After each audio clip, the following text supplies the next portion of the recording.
Hello, everybody.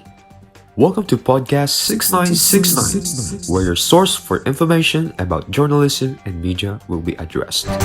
In Podcast 6969, you will love it, enjoy it, and learn a lot from it. I am your host, the one and only Krisha Ong, in today's episode entitled Role of Media in Democracy. This has been a topic of debate for hundreds of years. The media is one of the most potent instruments at the discretion of community.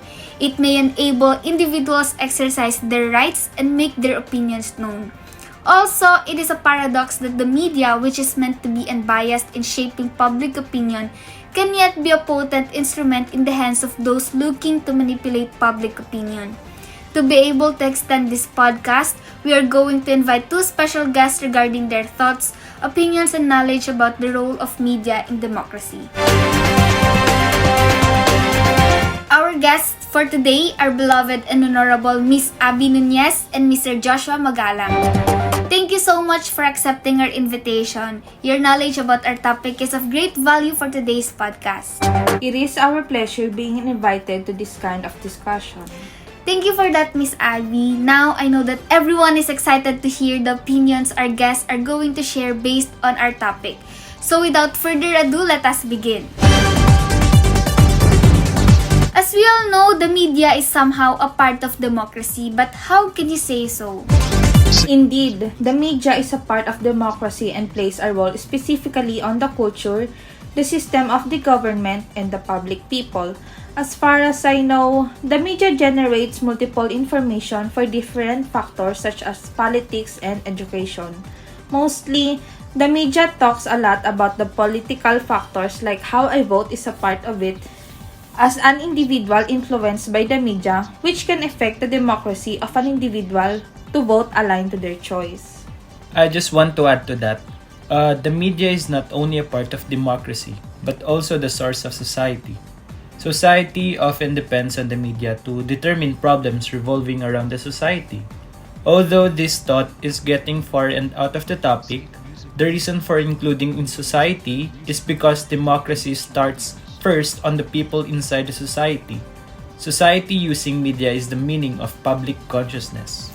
All of your thoughts about the media as a part of democracy were all justifiable and correct. Media plays a crucial part in democracy, especially if we are talking about politics.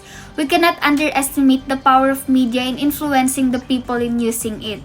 However, do you think the role of media in democracy is positive? If not, then what reasons can you say why its role is negative? I think my answer depends on what the media does things relating to democracy.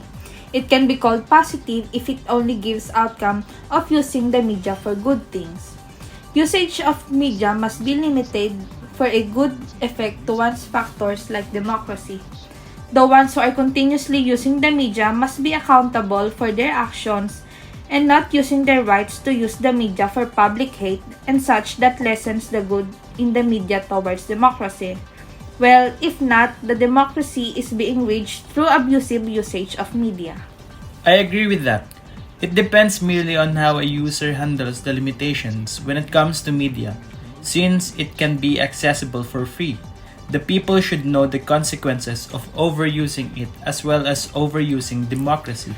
That's true. It is not the media's fault why it delivers hate and negative impacts to society, but the people who use the media.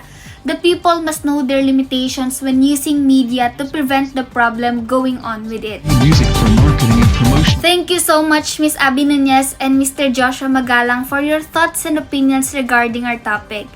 To end everything, the media and the people should be accountable for their responsibility towards democracy because with it, a country cannot be developed independently. Democracy and other factors can go worse. It must carry the duties of providing information based on facts and not bias. And that's it for today's podcast. Once again, I am your host, Chris Yong, and thank you for listening to Podcast 6969. Promotional videos.